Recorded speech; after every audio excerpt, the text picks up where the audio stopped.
stuff continued to get through because he had a stake in it.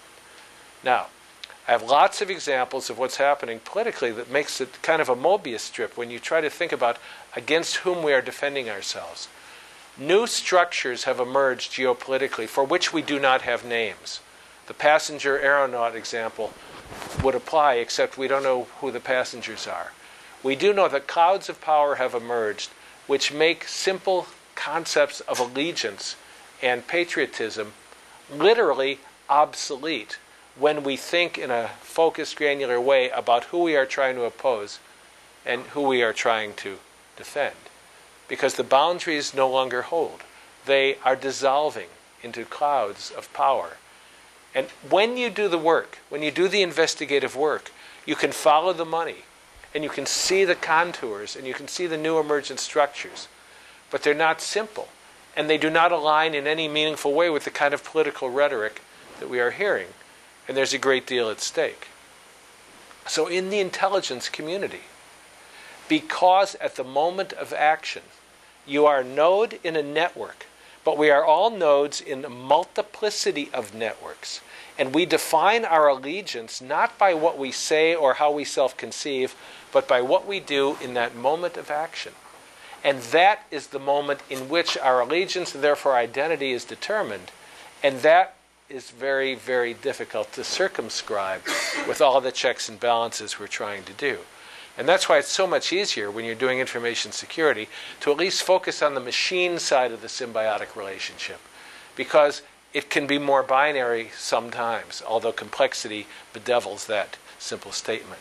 But the human side is where it has meaning, where it has value, and where it even makes sense if you're going to do it at all. Who are you defending? What are you protecting? Who is the enemy?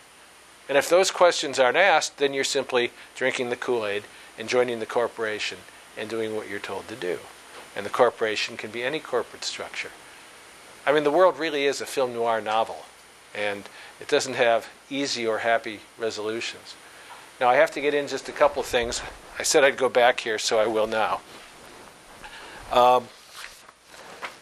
Bring all these out. See, we're a couple of minutes over. Okay. First of all, I really have just gotten started. Obviously, I can crank myself up, right? These are cards, and they have my website on it, ThiemeWorks, ThiemeWorks. A lot of what I write goes there, and it's all free. If you want to access it, take a card. Second, if you like, this is archaic. This is a book, and this is what a publisher did to his profit and not to mine.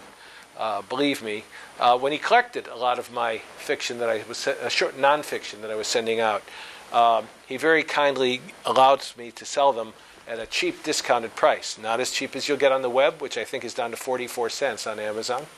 But if somebody wants to buy a book and have it signed, they're $20. Or someone can think about it and then email me and pay through PayPal. I said I would say that with taste and discretion, and that's the end of that. These are free. This is entitled The Changing Context of Intelligence and Ethics, Enabling Technologies as Transformational Engines. Lori has copies of this in the office. All you have to do is ask for one. She can't make it public because it was just accepted for a conference. But I don't mind you having one. And if you want it in a computerized form, give me your email address or take mine and send me your email address, and I'll send you the document.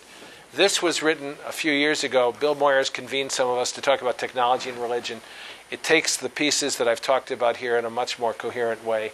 Entering sacred digital space, seeking to distinguish the dreamer and the dream, really is looking forward to say, what kinds of religious expectations do we have in a world as a result of electronic communication, biotechnology, and a transplanetary culture? What is likely to be some of the interaction? What kind of human being is it going to produce? So that you can have. She'll make copies of that for everybody, and I will also send you that one too if you want it. Any further questions, whether it's televised or not? Turn this on and scoot back here. As an illustration of one of the things you were talking about in terms of boundaries changing with time, it's interesting to note the boundaries of some countries where we're having activities that are being resisted by those trying to enforce old national boundaries. Yeah. For example, the Kurdish population, which stretches across 4 different or 5 different countries. And one example that, as you noted in the news, Pakistan. Pakistan never was really a country. In fact, the name was made up from the groups, the tribes. And I was reading an analysis where somebody was saying that the Indian Raj actually was set up by the British. The boundaries were set from what they could defend. So they went far enough into the mountains that was as far as they could send their troops all the way around the northern boundary of India, and that defined where Right. India was. Countries in Africa, there's a whole number of these.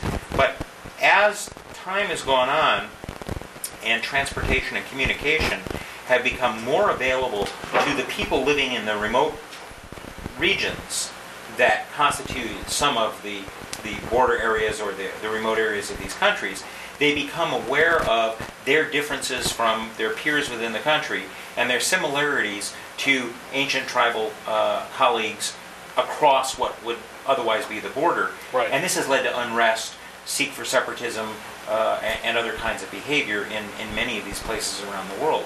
And so the communication has brought a change in that it has enabled them to understand where actually their effective alliance or kinship actually existed across what would otherwise be a geopolitical border that was established for other purposes hundreds of years ago. Right. And another thing that the technologies have made available is that you have options. And I saw that in religion too. It's become a shop till you drop kind of world in America for religions. They're brands, they sell services, and they identify themselves through complex marketing techniques.